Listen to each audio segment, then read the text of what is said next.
Yo yo yo, what's up mga ka-otis? Magandang araw sa inyo mga par. May ulam na ba kayo para mamaya mga ka-otis? Kung wala pa, edi try nyo na itong dish na niluto ko mga par. Napakasarap and napakatipid na itong dish na to mga ka-otis. 4 to 5 persons for only 150 pesos mga ka-otis. Kita mo na may chulo ko dyan, oh. Parang gagi. Charot! Ayun, oh, sarap na sarap ako dyan mga ka-otis. Anyways mga par, ito na rin pala yung pinabaon ko sa mga bata mga ka-otis. So ayan yung baon nila mga par. At ito nga pala kami mga ka-otis. Siyempre Otis duty yan mga par.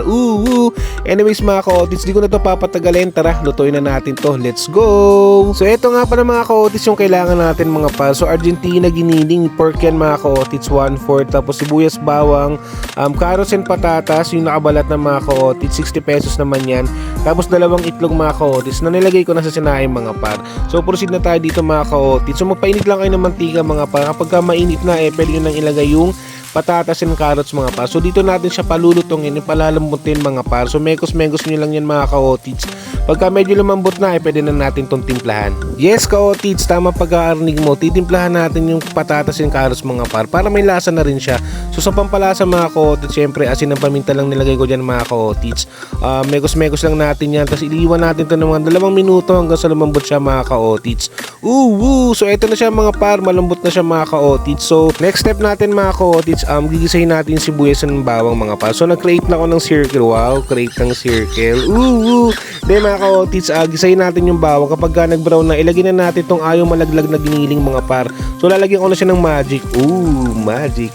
Wow. So yung lahat ng mga par, nyo itapon kasi may katas yan. Lagyan nyo ng onting tubig, inihalo nyo dyan sa patatas natin mga par. Then after nun mga ka-otis, naglagay na rin ako ng pampalasa mga par. So naglagay nga pala ako ng kalahating beef cubes, toyo to taste para madali tayo makapag-adjust mamaya. Tapos maraming paminta mga ka-otis. So mekos-mekos natin yan. Make sure na mahalo siya na maayos mga ka-otis para pag tinikman natin mas madali tayo makapag-adjust mga par. So ayan, tinikman ko siya mga ka-otis, medyo nakulangan ako ng lasa. So naglagay ako ng onting asukan mga par, optional yan. Tapos naglagay ako ng onting patis, tapos asin mga ka-otis. So mekos-mekos na lang natin yan mga par hanggang sa kumalat na maayos yung pampalasa na nilagay natin mga par. Tapos pwede na natin tikman yan. So sa akin mga ka-otis, goods na yung nilagay ko mga par. So napakasarap na ng dish na to mga ka-otis.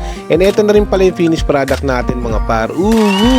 Kita mo naman, umuusok pa. Napakasarap nito, napakatipid mga ka-otis. So ano pang hinihintay mo? Mamalengke ka na at magluto mga par at iserve mo na to sa family mo. For sure mag-i-enjoy sila mga ka-otis. Anyways mga par, sana nag-enjoy kayo for today's video mga ka-otis. So paano? Hanggang dito na lang muna si Otis. Hanggang sa muli. Paalam!